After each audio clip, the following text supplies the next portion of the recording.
Tá bom, pessoal. Vamos respirando fundo, agradecendo a oportunidade de estarmos todos juntos. Mais um ano dos estudos, pedindo sempre o auxílio dos nossos amigos espirituais, dos mentores da Casa Lucas e todos os espíritos envolvidos, né, nessa linha dos estudos, na nossa educação espiritual, para que possamos cada vez mais entender as nossas caminhadas, para onde, né, de onde viemos, para onde queremos ir, e sempre com um pensamento na linha da gratidão, na linha do perdão, para que possamos cada vez mais nos desprender, né, dessa vida um pouco mais densa e um pouco mais primitiva. Muito obrigado mais uma vez, né, por toda essa oportunidade dos estudos. Pai Pai nosso nosso que que estais estais no no céu, céu, santificado santificado seja seja o o vosso vosso nome. nome, Venha venha a a nós nós o o vosso vosso reino. reino, Seja seja feita feita a a vossa vossa vontade, vontade, assim assim na na terra terra como como no no céu. céu. O O pão pão nosso nosso de de cada cada dia dia dai-nos dai-nos hoje. hoje, Perdoai perdoai as as nossas nossas ofensas, ofensas, assim assim como como nós nós perdoamos perdoamos a a quem quem nos nos tem tem ofendido. ofendido, e E não não nos os deixeis deixeis cair cair em em tentação, tentação, mas mas livrai-nos livrai-nos de de todo todo o o mal, mal, que que assim assim seja. seja. Então vamos lá, pessoal. Entrando no estudo do capítulo 13 do livro Missionários da Luz. A gente pede que todo mundo feche seus microfones para ficar melhor a leitura. Capítulo 13, Reencarnação. Senti-me ditoso e emocionado quando Alexandre me convidou a visitar em companhia dele o ambiente doméstico de Adelino e Raquel, onde se verificaria a reencarnação de Sergismundo. Profundo contentamento extravasava de meu espírito, porquanto era a primeira vez que iria tomar conhecimento direto com o fenômeno reencarnacionista.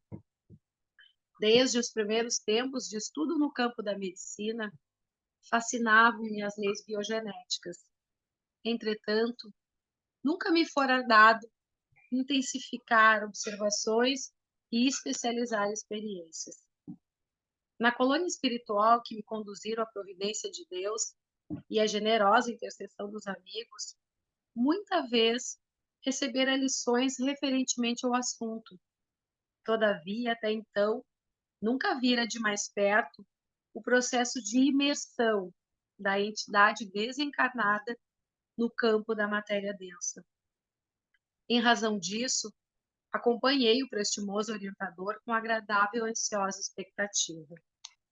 Alexandre explicou-me, por excesso de gentileza, que em outro tempo recebera muitos favores das personagens envolvidas naquele caso de reencarnação e que se sentia feliz pela oportunidade de lhe ser útil.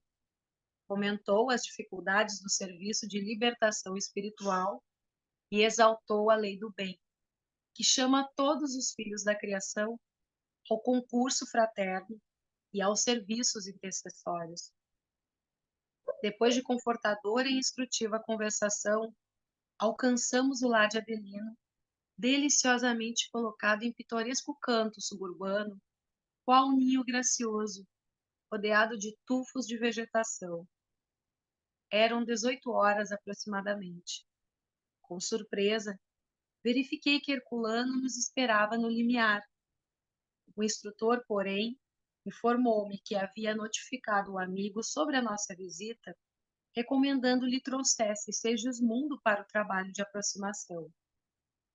Cumprimentou-nos o companheiro afetuosamente e dirigiu-se ao meu orientador esclarecendo: Segismundo vem em minha companhia e espera-nos lá dentro. Foi excelente medida, falou Alexandre bem-humorado. Consagrarei aos nossos amigos a minha próxima noite.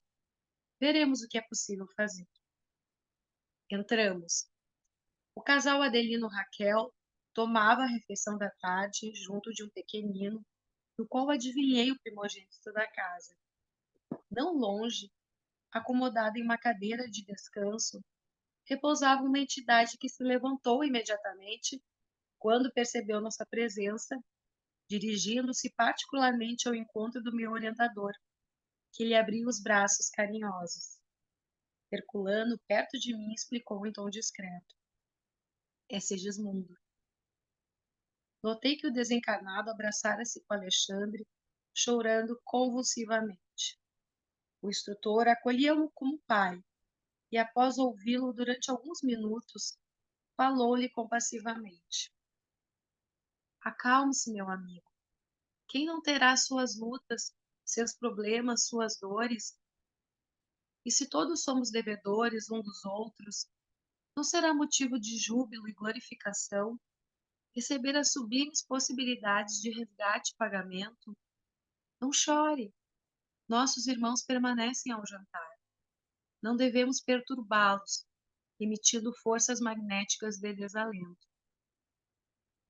E repondo-o na vasta cadeira de braços, como se Segismundo estivesse enfraquecido e enfermiço, continuou. Tenha coragem. O ensejo próximo é divino para o seu futuro espiritual. Organizaremos as coisas, não tenha receio. Entretanto, meu amigo, falou o interlocutor em lágrimas, experimento grandes obstáculos. E acentuava em tom humilde. Reconheço que fui um grande criminoso, mas pretendo redimir as velhas culpas. Adelino, porém, apesar das promessas da esfera espiritual, esqueceu, na recapitulação presente, o perdão aos meus antigos erros. Alexandre, que eu vi enternecido, sorriu paternamente e redarguiu. Ora, Segismundo, por que envenenar o coração? Por que não desculpa você, por sua vez? Não complique a própria situação, abrigando injustificável desânimo. Levante as energias, meu amigo. Coloque-se na situação do ex-adversário, vítima em outro tempo de seu ato impensado. Não encontraria talvez as mesmas dificuldades? Tenha calma e prudência. Não perca a bendita ocasião de tolerar alguma coisa desagradável ao seu sentimento, a fim de reparar o passado e atender às necessidades do presente. Vamos, equilibre-se. Um momento de gratidão a Deus e de harmonia com os semelhantes. Segismundo enxugou os olhos, sorriu com esforço e murmurou: Tem razão. Herculano, que o contemplava compadecido, entrou na palestra acrescentando: Ele tem estado muito abatido, desanimado.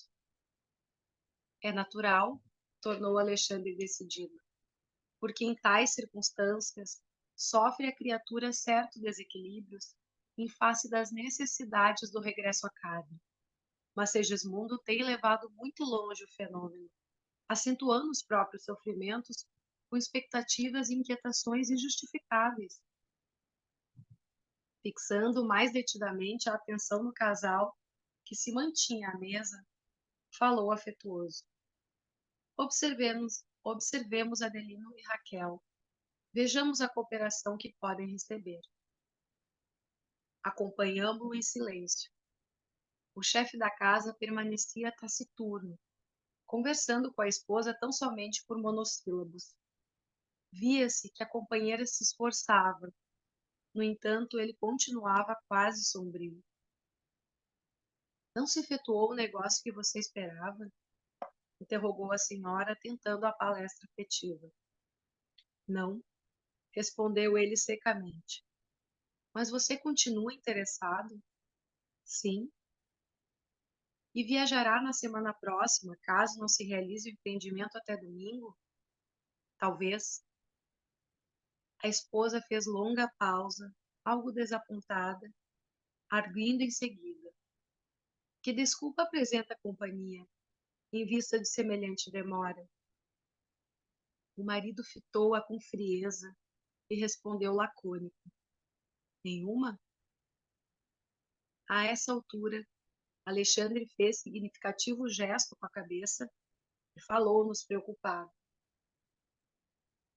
Em verdade, a condição espiritual de Adelino é das piores, porque o sublime amor do altar doméstico anda muito longe quando os cônjuges perdem o gosto de conversar entre si. Em semelhante estado psíquico, não poderá ser útil de modo algum aos nossos propósitos.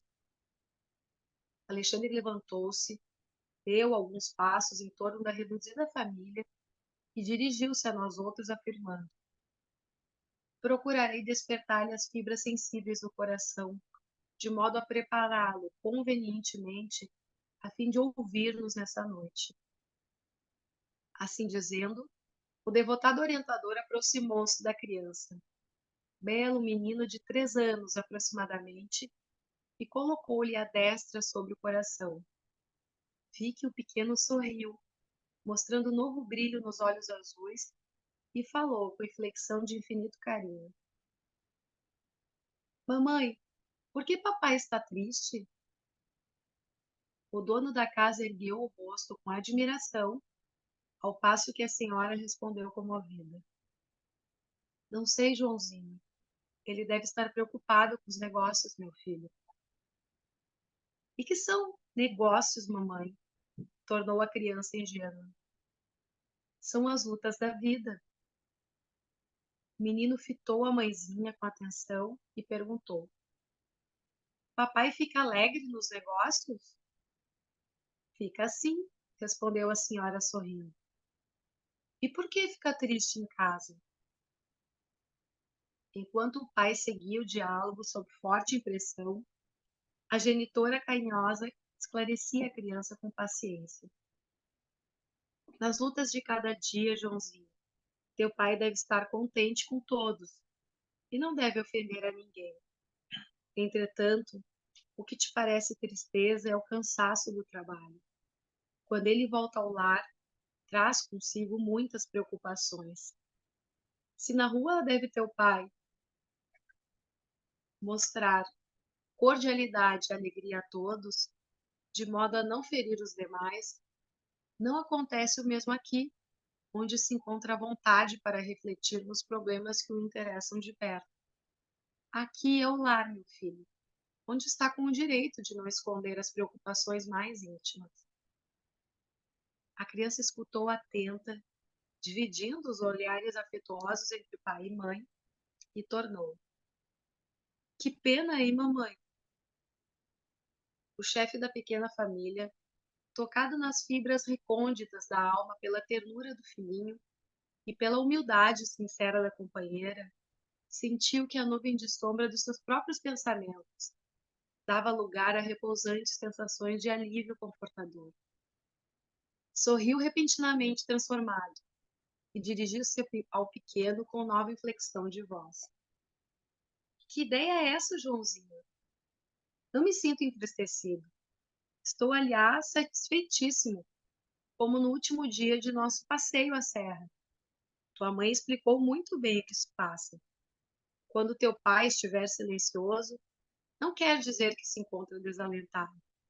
Por vezes, é preciso calar para pensar melhor. A dona da casa mostrou largo sorriso de satisfação, observando a mudança brusca do companheiro. O menino, por sua vez, não disfarçava o júbilo no semblante infantil, e assim que o pai terminou as explicações afetuosas, sempre envolvido nas irradiações magnéticas do bondoso instrutor, dirigiu-se novamente ao chefe da casa, perguntando: papai, por que você não vem rezar de noite comigo? O genitor trocou o expressivo olhar com a esposa e falou ao pequenino: tenho tido sempre muito serviço à noite, mas voltarei hoje mais cedo para acompanhar tuas preces. E sorrindo com paternal alegria, acrescentou: já sabes orar sozinho? O pequeno redarguiu satisfeito. Mamãe ensina-me todas as noites a rezar por você. Quer ver? E abandonando o talher, instintivamente olhou para o alto, de mãos postas, e recitou: meu Deus, guarda o papai nos caminhos da vida. Dá-lhe saúde, tranquilidade e coragem nas lutas de cada dia. Assim seja. O genitor, que se apresentara tão impenetrável e rude a princípio, mostrou os olhos rasos d'água, sensibilizado nas fibras mais íntimas, e, fixando ternamente o filho, murmurou: Estás muito adiantado. Hoje, Joãozinho, rezarei também. De alma desanuviada agora, Adelino contemplou a companheira, orgulhoso de possuir-lhe o devotamento, e acentuou: A palestra do João fez-me enorme bem. Trazia o coração desalentado, opresso. Eu mesmo não saberia definir meu estado da alma.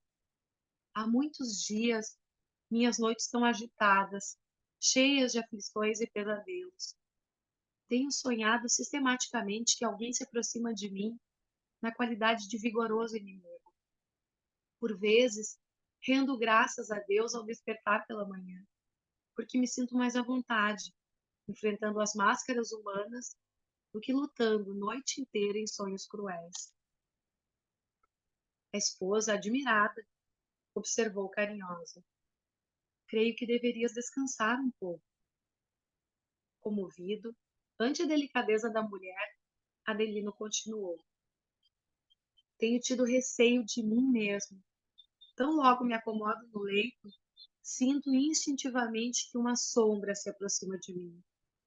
Adormeço sob incrível ansiedade e o pesadelo começa, sem que eu saiba explicar conscientemente coisa alguma. E os sonhos são sempre os mesmos? Indagou a esposa solícita. Sempre, respondeu ele com emoção. Vejo que um homem se aproxima de mim, estendendo as mãos, à maneira de um mendigo vulgar a implorar socorro, mas ao lhe fixar a fisionomia, inexplicável terror invade meu espírito. Tenho a impressão de que ele deseja assassinar-me pelas costas. Em certas ocasiões, tento estender-lhe as mãos, vencendo a impressão de pavor. Entretanto, fujo sempre, num misto de ódio e repugnância. Oh, que pesadelos terríveis e longos! E, modificando o tom de voz, acrescentou: Admito esteja eu sob fortes desequilíbrios nervosos, sem atinar com o motivo. Por que não se submeter ao necessário tratamento médico? Perguntou a esposa afetuosa. O marido pensou alguns momentos, como se o seu espírito vagueasse através de longínquas recordações.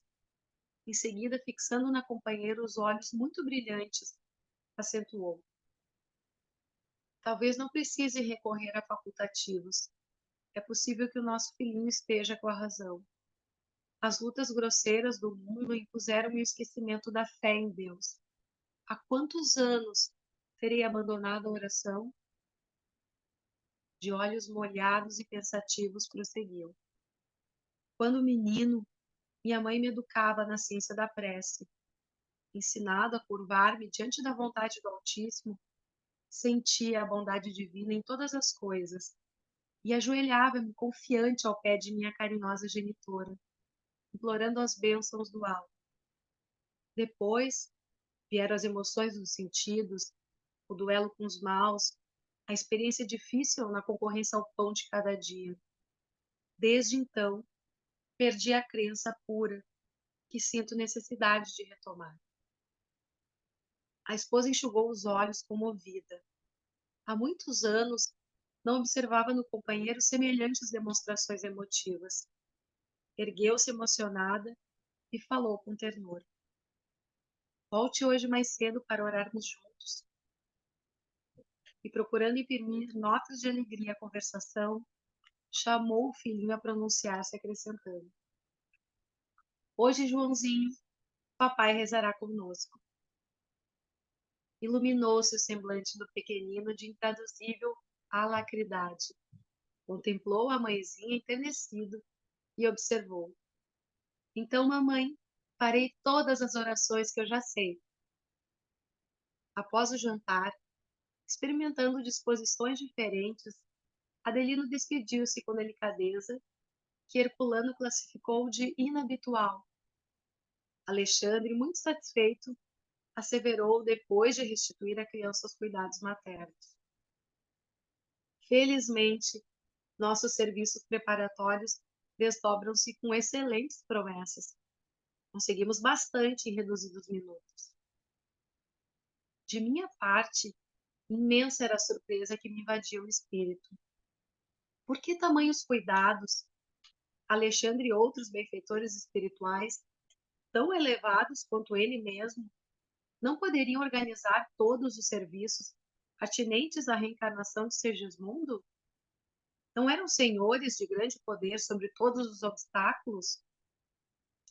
Todavia, dando-me a ideia de que desejava responder às minhas interrogações íntimas, o instrutor afavelmente falou a Herculano nestes termos: não devemos nem podemos forçar a ninguém e precisamos das boas disposições de Adelino para o trabalho a fazer. Em seguida, passou a orientar Segismundo relativamente à conduta mental, aconselhando-o a preparar-se com todos os recursos ao seu alcance para o êxito na experiência próxima. Outros amigos espirituais das personagens daquele drama, entre duas esferas, também chegaram ao ninho doméstico, acentuando-se a alegria da camaradagem fraternal. A presença do meu instrutor parecia incentivo a contentamento geral. Alexandre sabia conduzir a palestra elevada e comunicava seu valioso otimismo a todos os companheiros. Comentava-se a dificuldade da reencarnação em vista dos conflitos vibratórios causados pela incompreensão das criaturas terrestres, quando o chefe da casa voltou ao lar, interessado em cultivar as doces emoções daquele dia. Agradavelmente surpreendidos, a esposa e o filhinho fizeram-lhe muita festa, encetando nova conversação confortadora e educativa. Fez-se mais de uma hora de boa leitura e excelente troca de ideias, renovando Adelino seus propósitos de reaver a serenidade íntima por intermédio de maior comunhão espiritual com a pequena família. Quando a mãezinha dedicada lembrou ao pequeno a necessidade de recolher-se, Joãozinho recordou a promessa paternal e indagou: Papai, sabe o que devemos fazer antes da oração? O chefe da casa sorriu e pediu-lhe explicações. O menino, com assombrosa vivacidade, esclareceu: Diz mamãe que devemos chamar os mensageiros de Deus para que nos assistam. Pois bem, tornou o genitor bem-humorado, chame por eles em nosso favor. O pequeno pronunciou algumas palavras de convite, de mãos postas, e em seguida encaminharam-se os três para o aposento íntimo. Alexandre, que parecia muito satisfeito com a lembrança espontânea do pequenino, disse-nos então: Estamos convidados a participar das suas mais íntimas orações. Acompanhemo-los. Naquele momento, nosso grupo estava acrescido de 3 entidades amigas de Raquel e tinham vindo até ali, igualmente convocadas pela dedicação de Herculano, a fim de cooperarem na solução do assunto. O quadro interior era dos mais comoventes. O pequeno pusera-se de joelhos e fazia a oração dominical com infantil emotividade. Adelina e a companheira seguiam-lhe a prece com grande atenção. Por nossa vez, continuamos agora em silêncio a observar e colaborar naquele serviço espiritual com as melhores forças do sentimento.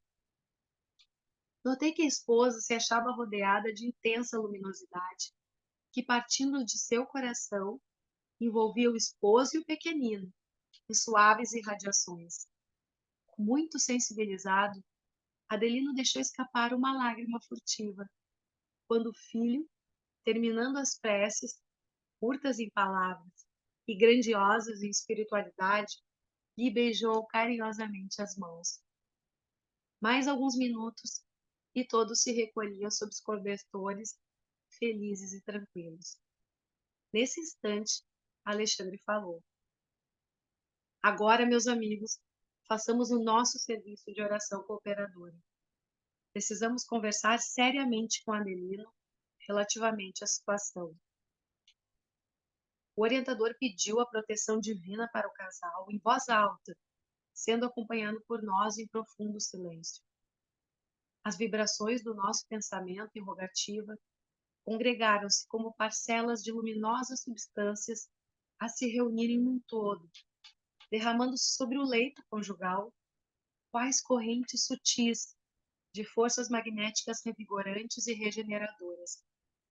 Foi então que vi Raquel abandonar o corpo físico dentro de luminosas irradiações, parecendo-me alheia à situação. Despreocupada, feliz, abraçou-se com uma das entidades que nos acompanhava, velha senhora que Alexandre nos apresentara pouco antes, declarando tratar-se da avó materna da dona da casa.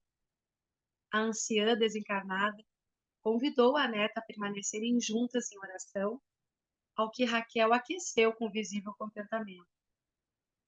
A esposa de Adelina, entretanto, parecia identificar tão somente a presença da velhinha amorosa.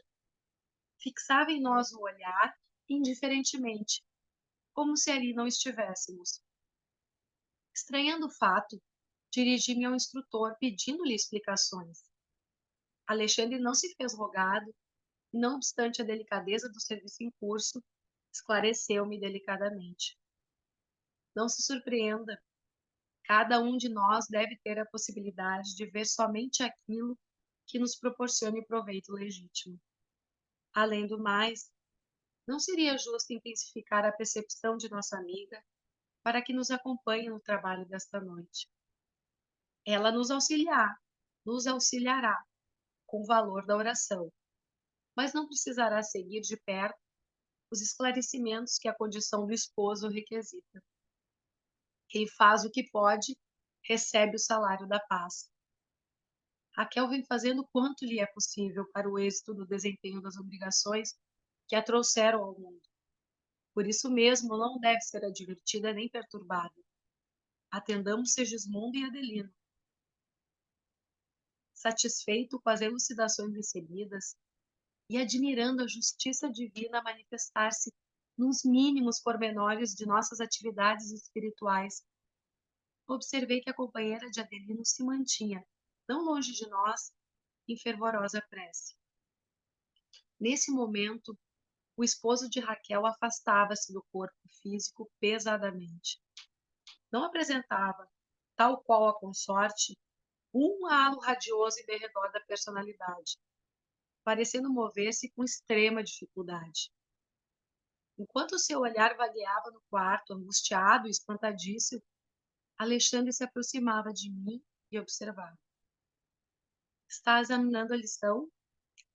Repare singularidades da vida espiritual. Adelina e Raquel são espíritos associados de muitas existências em comum. Partilham o mesmo cálice de dores e alegrias terrestres. Na atualidade, seus corpos repousam, um ao lado do outro, no mesmo leito. Entretanto, cada um vive em plano mental diferente. É muito difícil estarem reunidas nos laços domésticos as almas da mesma esfera. Raquel, fora dos veículos de carne, pode ver a avózinha, com quem se encontra ligada no mesmo círculo de elevação. Adelino, porém, somente poderá ver Segismundo, com quem se encontra imantado pelas forças do ódio que ele deixou, imprudentemente, desenvolver-se de novo em seu coração. A palavra do orientador, contudo, foi interrompida por um grito lancinante. Adelino, receoso, identificara a presença do antigo adversário e, espavorido, tentava correr inutilmente. Movimentava-se com dificuldade, ansioso de retomar o corpo físico, à maneira de criança medrosa procurando um refúgio. Mas Alexandre, aproximando-se dele com amorosa autoridade, estendeu-lhe as mãos, das quais saíram grandes chispas de luz.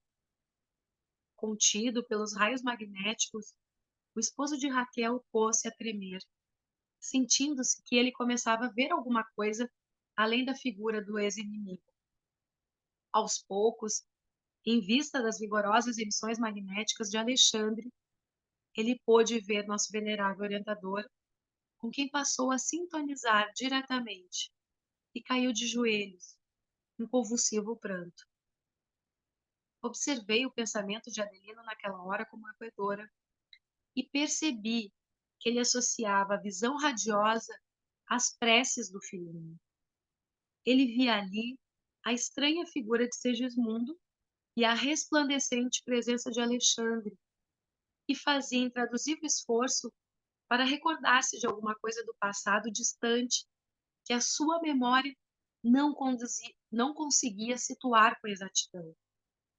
Supôs, naturalmente, que o nosso mentor devia ser um emissário do céu para salvá-lo dos pesadelos cruéis. E, ofuscado pela intensa luz, soluçava genuflexo entre o medo e o júbilo, suplicando paz e proteção. O bondoso instrutor dirigiu-se para ele com a serenidade de um pai carinhoso e experiente, e levantando-o exclamou: Adelino, guarda a paz que te trazemos em nome do Senhor. E abraçando-o de encontro ao peito amigo, continuou: Que temes, meu irmão? Ergueu ele os olhos lacrimosos e, indicando Segismundo triste, alegou sentidamente: Mensageiro de Deus, livrai-me desse pesadelo infeliz. Se viestes, trazido pelas orações de meu filho inocente, ajudai-me por caridade. E apontando o pobre amigo, continuava: Este fantasma enlouquece-me. Sinto-me doente, desventurado. Alexandre, porém, fixando-o firmemente, indagou: É assim que recebes os irmãos mais infelizes? É assim que te porta ante os desígnios supremos? Onde puseste as noções de solidariedade humana? Por que fugir aos mais infortunados da sorte?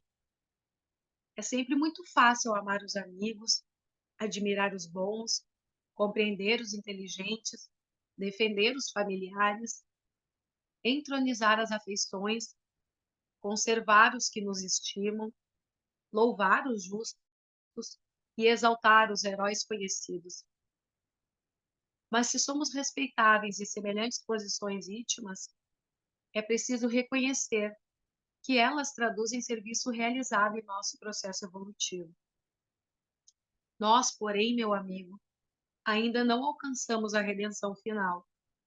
Por isso mesmo, a tempestade é nossa benfeitora, a dificuldade nossa mestra, o adversário instrutor eficiente. Modifica as vibrações de teus pensamentos. Recebe com caridade o mendigo que te bate à porta, quando não tenhas adquirido ainda bastante luz para recebê-lo com o amor que Jesus nos ensinou. Impressionado com as palavras ouvidas, pronunciadas com inflexão de ternura paternal, Adelino em lágrimas copiosas, voltou-se para Segismundo, encarando-o de frente. Alexandre, como se lhe aproveitasse a nova atitude, acentuou: Contempla o pobrezinho que te pede socorro. Observa-lhe o estado de humilhação e necessidade. Imagina-te na posição dele e reflete. Não te doeria a indiferença dos outros? Não te dilaceraria a alma a crueldade alheia? Estimarias que alguém te classificasse de fantasma, tão só pelas tuas demonstrações de sofrimento?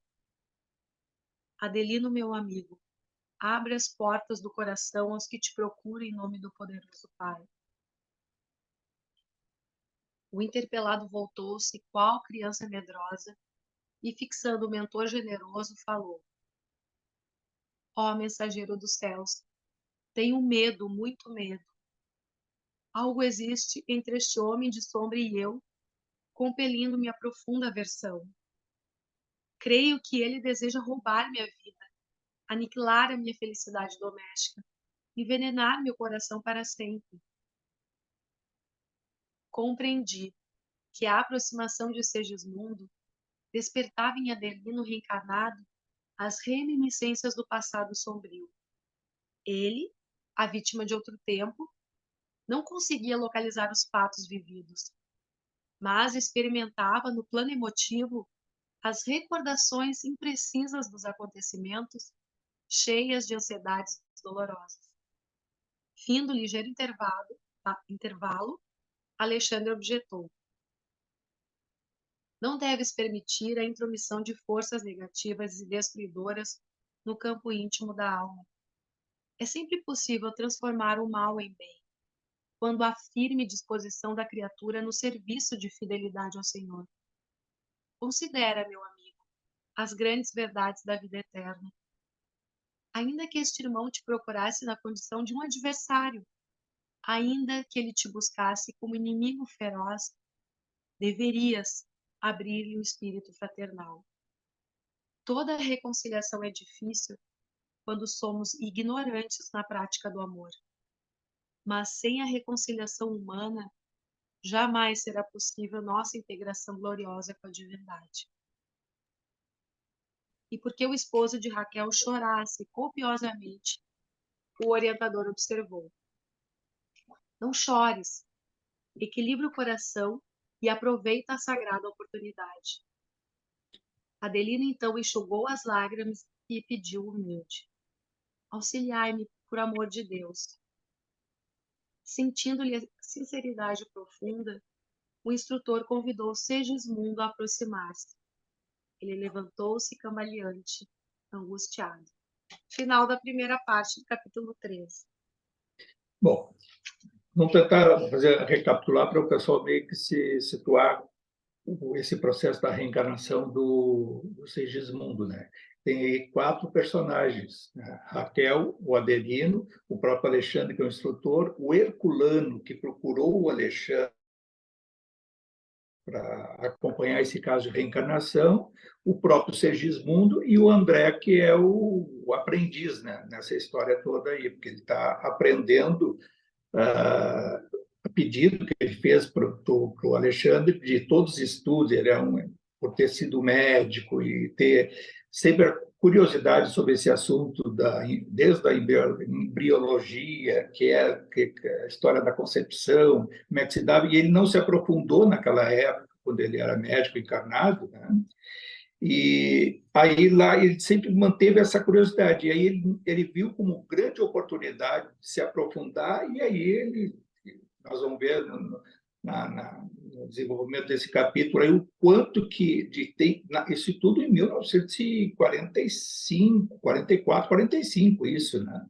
E o que tem de conhecimento que a ciência dos homens, né, dos seres humanos encarnados, não tinha até então. E hoje até nem tem tanto ainda, né? Muita coisa que não chegou ainda para nós e que no mundo espiritual já é uma realidade. Mundo espiritual superior, nós estamos falando, nosso lar é uma cidade saneada, umbralina, umbral fino, superior a nós, né? Nem é desse nível ali daquelas obras que a gente acompanha lá do Odilon, no Liceu, no Hospital dos Médicos e tal, é acima. Bom, e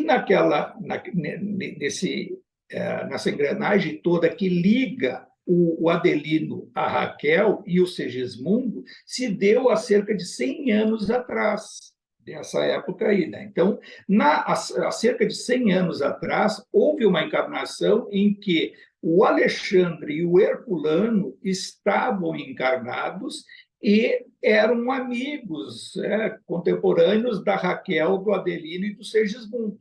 E eles acompanharam o drama que ocorreu, que foi qual? O Segismundo gostava da Raquel, que era casada com Adelino. E o Segismundo arquitetou um crime, né?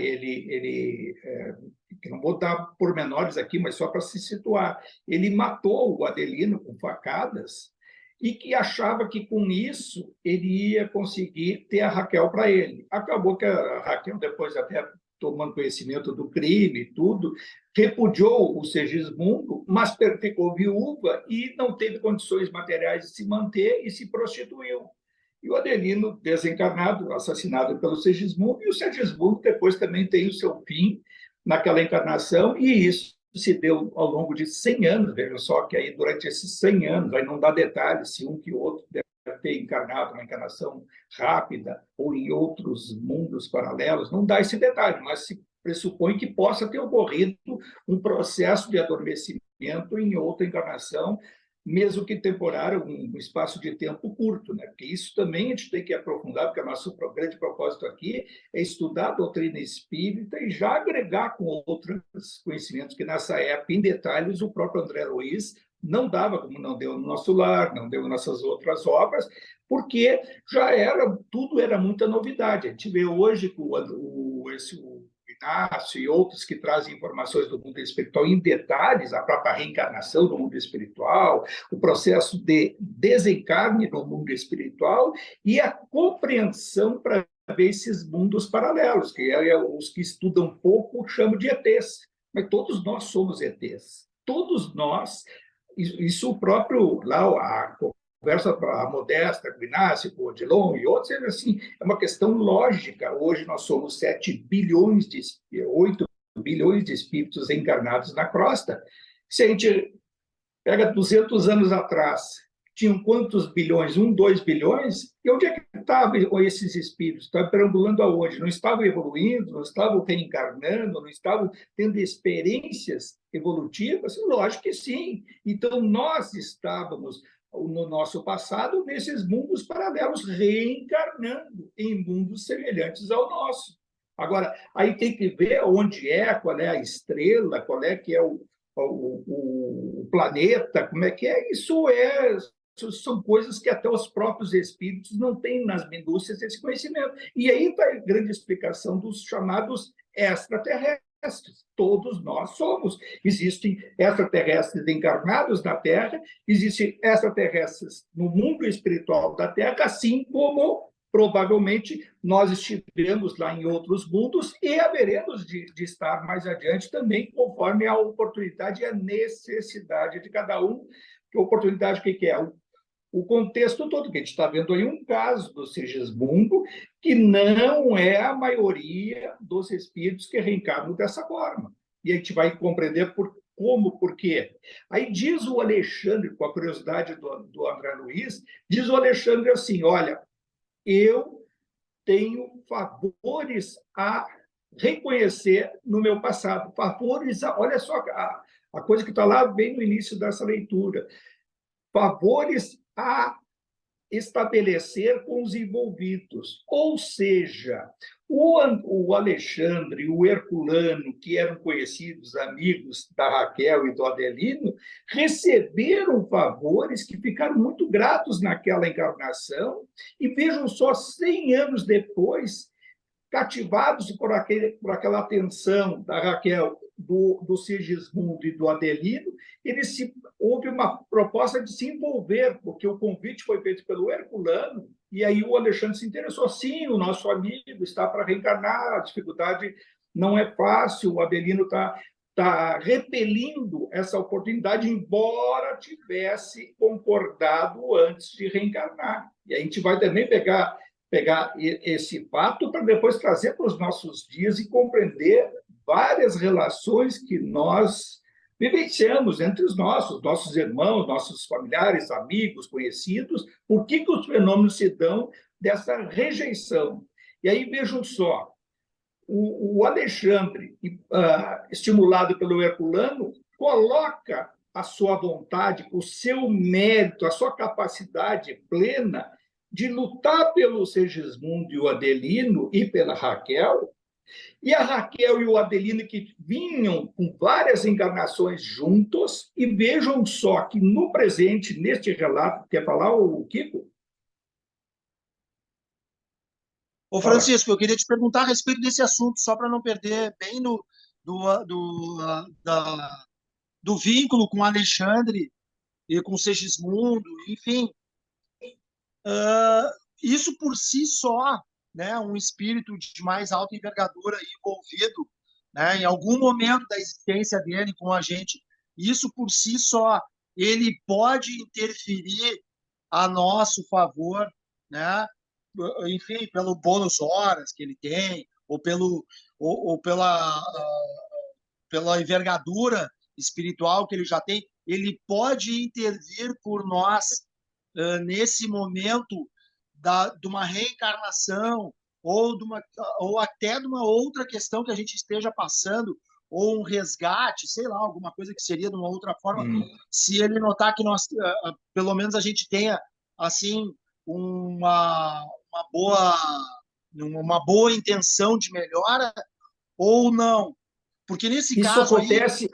acontece muito mais do que a gente imagina. Muito mais. Esse mérito, isso está lá nas obras do Nosso Lar, aquele tal do Bônus Hora, não vejo lá aquela questão da Dona Laura, e o próprio lá, o Ricardo, que já tinha reencarnado, aí está o Tobias, e aí o fulano disse, não, deixa que eu uso meus créditos para ti, ou seja, ele pegava ou o cartão de crédito, ou agora já essa coisa digital, aí o crédito, não vou falar em moeda, Bônus Hora, tudo, até porque no mundo espiritual e em várias localidades a moeda ainda é a mesma, é o próprio real, aqui nosso, aqui nessas regiões espirituais circunvizinhas, a nossa, aí a gente não vai compreender, né? É o real já o digital em algumas áreas, às vezes é mais rudimentar, e às vezes lá mais embaixo ainda é a troca por metal precioso, por exemplo, se vê, eu já li vários livros que relacionam a questão do ouro, da prata, do bronze, as trocas que eram feitas dessa forma. E o bônus hora, nessas regiões superiores, o que é? Crédito de atividades para o bem. Ou seja, nós vamos agregando, vamos trabalhando, aí entra na caixinha, entra na coisa, é o sistema digital, estou lá com tantos bônus, aí a identificação com essa de bônus hora, mas o mérito que é utilizado a favor de alguém é plenamente utilizado no plano espiritual, inclusive para dar acesso a espíritos a acomodações, a residências, a morar junto, a morar de graça em determinado lugar e ter o acompanhamento, o que a gente vai chamar aqui hoje o acesso aos hospitais, acesso à saúde, um plano de saúde que a gente chama, entre aspas, lá também pode, os nossos amigos, e é isso que eu quero também chegar, de a gente frisar bastante. O cara diz assim, o Alexandre, que um espírito que durante esses 100 anos deu bons passos, né, adiante na espiritualidade, ele e o Herculano, e esses afetos seus ficaram para trás. Eu digo afetos, amigos, conhecidos, não sei qual é a relação que eles tinham diretamente.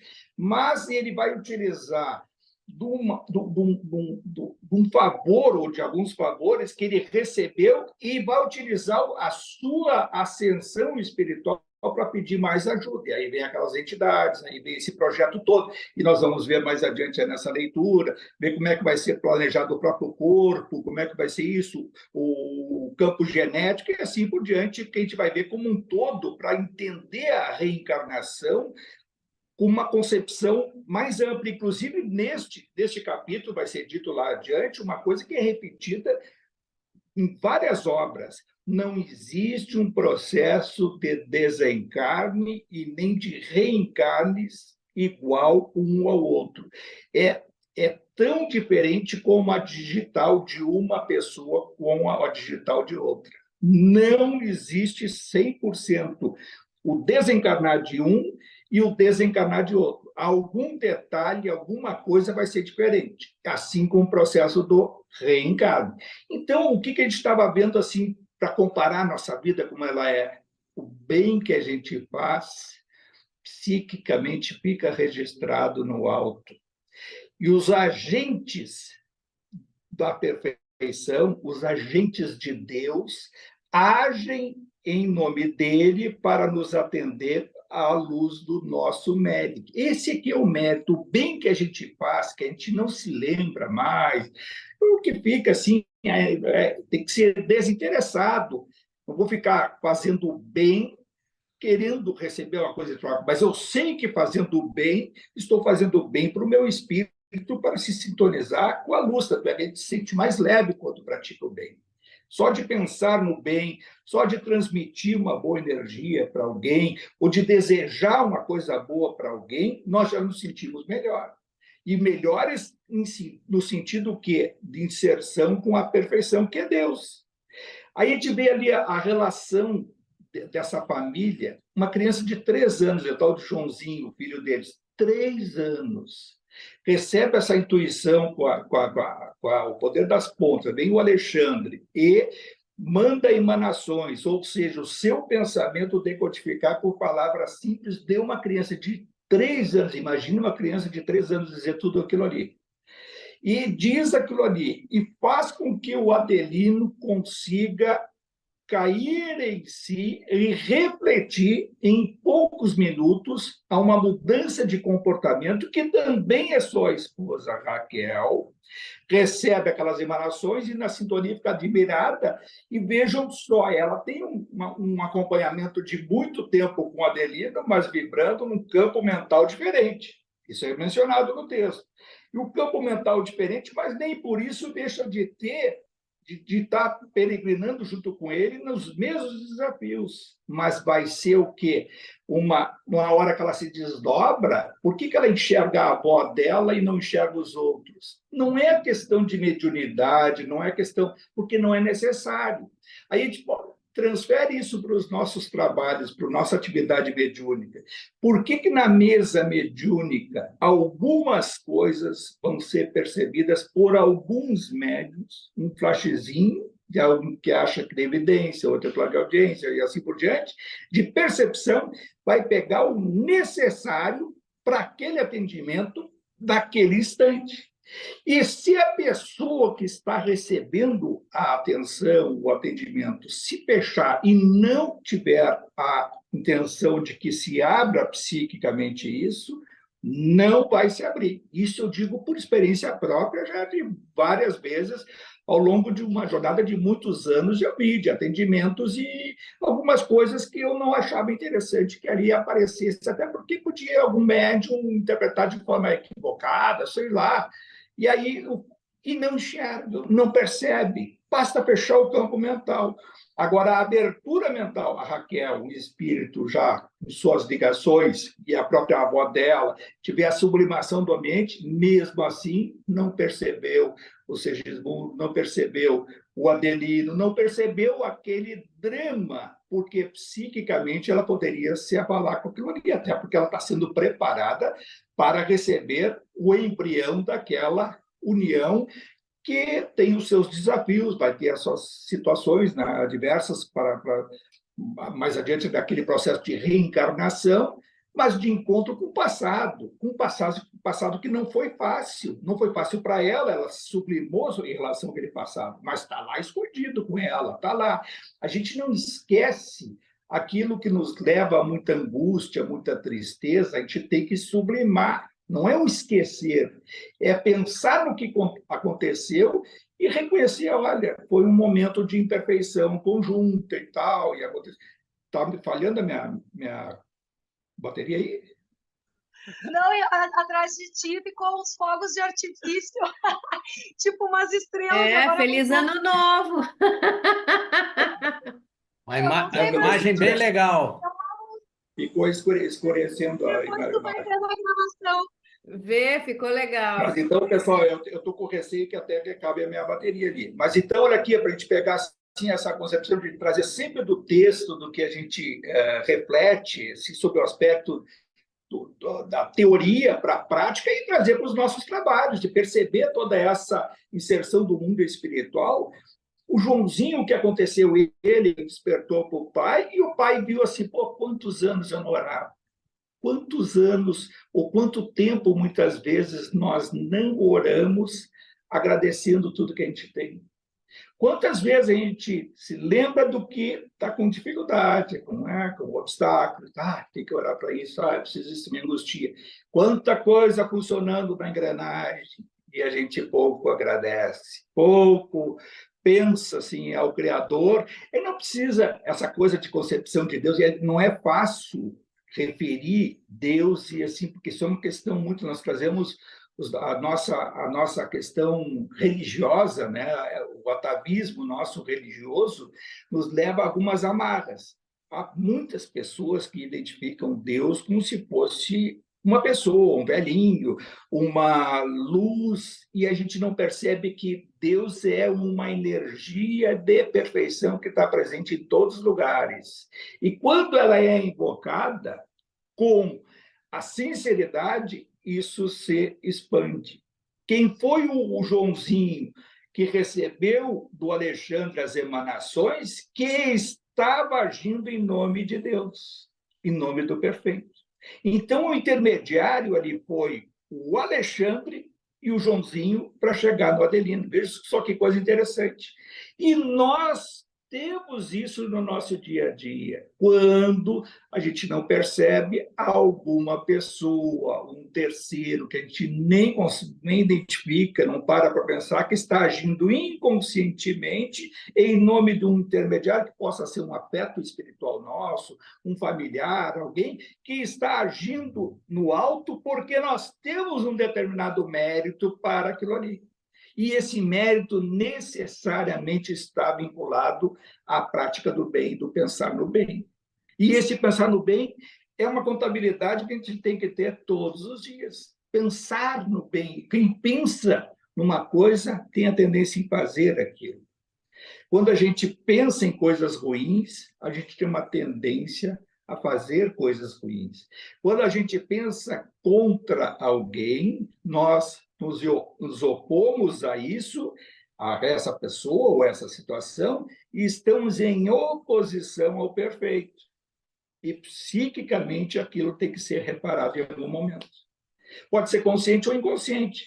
Muitas das coisas que a gente faz são inconscientes, assim como está nesse texto aí, a gente pode ver aí o Adelino, quando ele relata para a mulher dele aqueles sonhos dele, ele não estava sendo obsediado pelo Sigismundo, ele estava tendo um acesso ao seu inconsciente, o subconsciente, ou o id, como diz o Freud, ele estava tendo acesso a um passado seu inconsciente e que, quando ele enxergava, percebia a presença do Sigismundo, ele se conectava com essa imagem.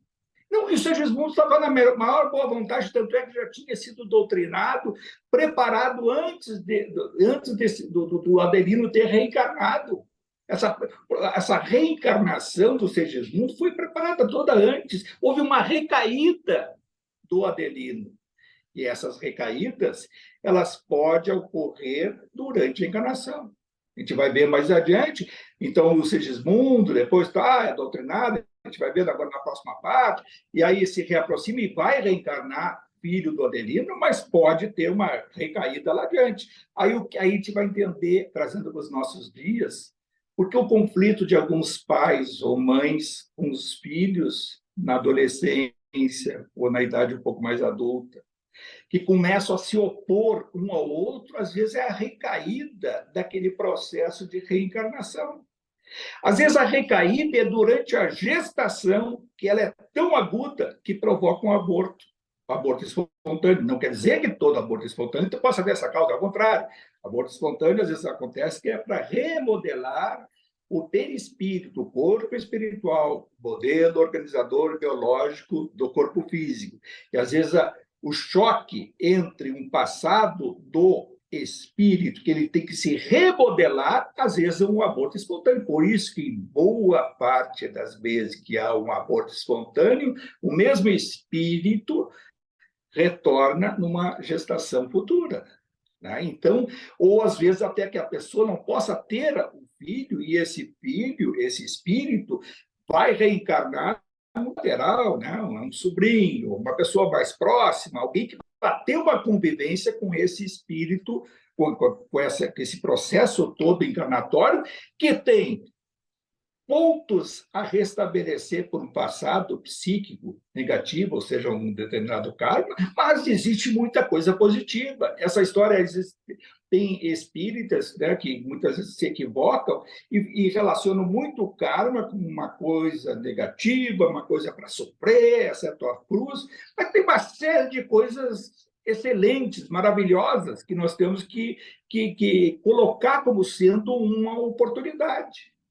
Entendeu? Então, é essa situação que a gente tem que rever nesses textos, tirar o espírito dessas letras que são lidas pela Flávia aí, porque a gente vai percebendo. E isso eu digo assim, leituras que a gente faz corrido de muitos anos atrás, nem percebia, mas hoje eu procuro muito relacionar as obras do André Luiz com outros estudos, com outras coisas, algo a mais. Esse período que a gente teve aí fora, eu, em vez de pegar outros livros ali, até peguei por cima alguns, mas não aprofundei, eu peguei o Evangelho segundo o Espiritismo. Por quê? Porque o Odilon, antes de desencarnar lá do outro lado, a segunda morte dele, conversa com o Inácio, eles estavam conversando, né? Ele, a Modesta, o Paulino Garcia, qual é o livro que tu mais, assim, se tivesse que escolher o livro? E aí o Inácio e o Odilon disseram o Evangelho segundo o Espiritismo. Esse veio do Altíssimo e é o grande tratado em que traz uma interpretação sobre o aspecto moral do livro mais lido da humanidade, que é a própria Bíblia. E é verdade. Eu peguei o Evangelho segundo o Espiritismo, que eu já fiz no meu Evangelho durante alguns anos na minha casa, né? E aí conhecia os livros espíritas, o Evangelho, tá? E a interpretação hoje, lendo ali, está ali assim, o aspecto profundo do algo a mais, que se eu fosse dar, claro, e a pessoa que tivesse um pouquinho mais letrada, esses que têm a dúvida, né, a gente fala às vezes aí, né, que com aquela coisa, o espírito, a leitura, aquele que tem assim, uma observação mais intelectual, dá o Evangelho segundo o Espiritismo e pede para ler devagar, sentindo cada frase, cada parágrafo. É transformador. Eu peguei até o livro, leitura, meu é letra bem pequenininha, tudo, cheguei a colocar lupa, porque nem com os óculos estava conseguindo, e vendo que coisa maravilhosa, e esse livro estava comigo, já fiz evangelho, já folhei, já fiz aquela coisa de pega qualquer página, e agora lendo, esmiuçando assunto por assunto da Bíblia, e tem a resposta para todos esses vendilhões do templo, esses pastores, esses que usam o nome de Jesus em vão, o nome de Deus, mercantilistas, e até espíritas que não estudam ou não querem ter a mensagem. É uma das coisas que até a gente tem que provocar, tem que ter o Evangelho segundo o Espiritismo na mesa de trabalhos, na mesa mediúnica, tem que estar ali o Evangelho, e é esse que tem que ser o foco das nossas palestras, dos nossos estudos. Tudo que a gente faz aqui, a obra do André Luiz, a obra, todos aqueles que seguem o André Luiz, o Chico Xavier, eles têm, a base é o Evangelho segundo o Espiritismo.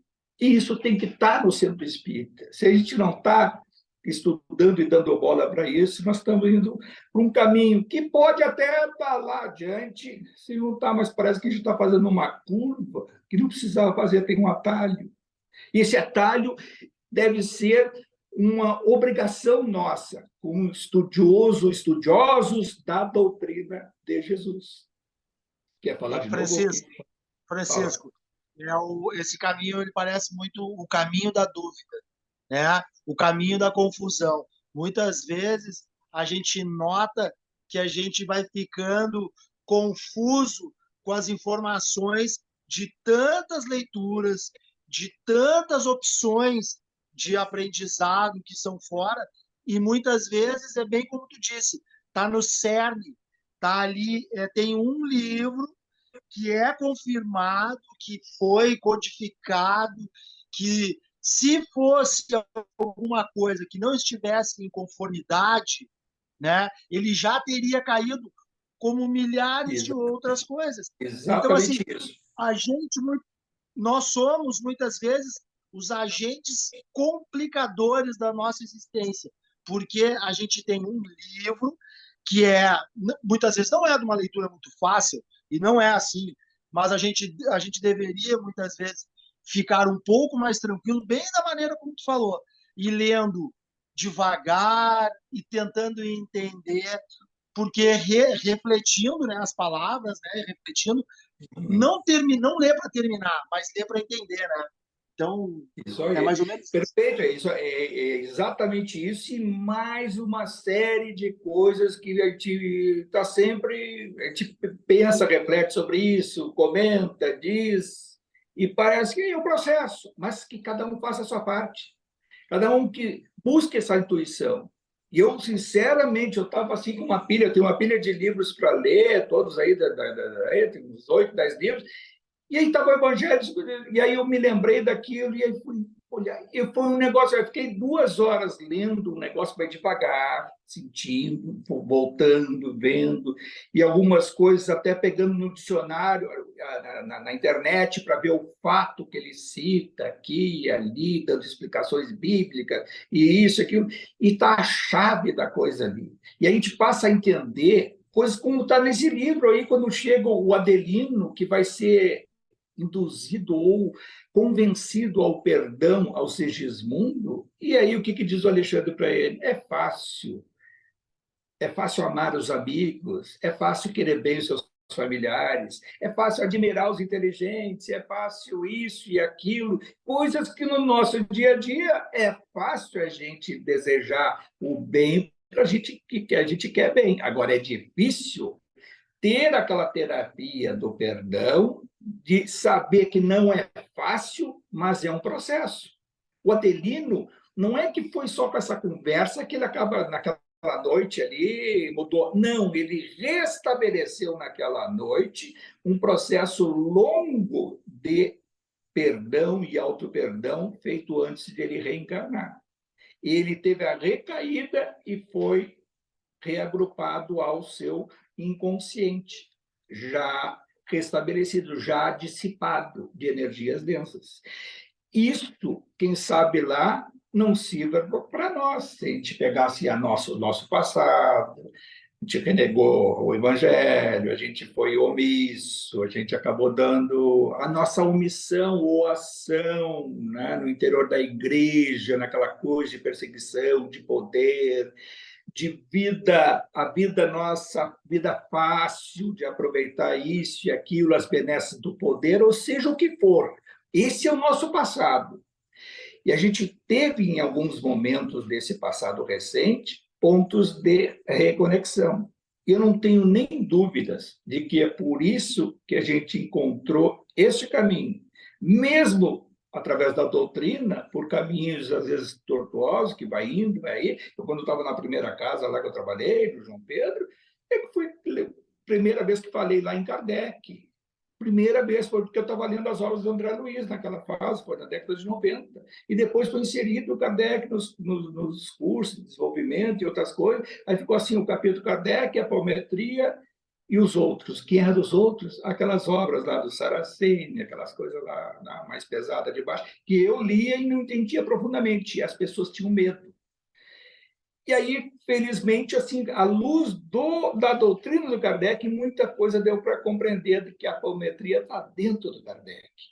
E que esses livros do Saraceni e até do Robson Pinheiro, todos esses estão dentro do Kardec. Infelizmente, esses autores não aprofundaram o estudo do Kardec.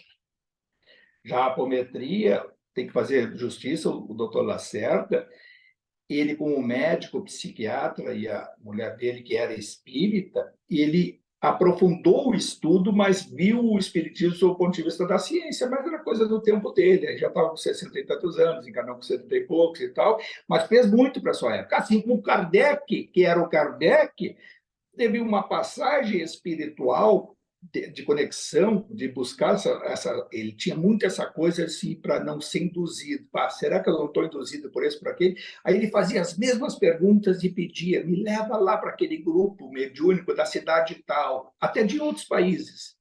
Faz a pergunta, e não dizia nada, e vinha por escrito as respostas do mundo espiritual, absolutamente quase que idênticas, né? Com uma coisa que outra. E aí ele disse assim, aí ele teve aquela sensação de estamos no caminho certo. E aí é que ele tem a menção dele de agradecer exclusivamente a Deus, porque encontrou a chave de toda essa questão que nós também falhamos. Nós também somos um pouquinho de Santo Tomé. Nós temos aquela coisa do ver para crer. Que às vezes fica naquela coisa. Agora, cada vez mais, felizmente, né, a gente vai aprofundando, não precisa enxergar, não precisa ouvir, tem que compreender, irmão. Eu sei que se voltar para si, cada um de nós voltar para si e pedir orientação e entrar em sintonia, ter essa conversa íntima pelo pensamento, Não precisa nem falar, quer falar, fala. Não tem problema, vai para frente do espelho até. Agora, essa conversa íntima, a resposta vem. E ela vem de uma forma que pode a gente, na hora, vai ser um pouquinho mais Santo Tomé, e vai indo, e lá adiante vai dizer assim, olha, obrigado. Por que eu tenho que chegar no mundo espiritual para chegar lá com a frase que é mais repetida? Ah, se eu soubesse. Ah, se eu soubesse que aquilo que eu... Ah, se eu soubesse quando eu estava preocupado e que me vinha isso e aquilo, e era o fulano me dizendo tal coisa. Ah, se eu soubesse que aquele que estava convivendo comigo era alguém que eu, há 250 anos, devia tanto. Olha o quanto que eu fiz para esse homem, essa pessoa, e estava comigo, e eu, às vezes, rejeitava, e eu, às vezes, não tinha paciência.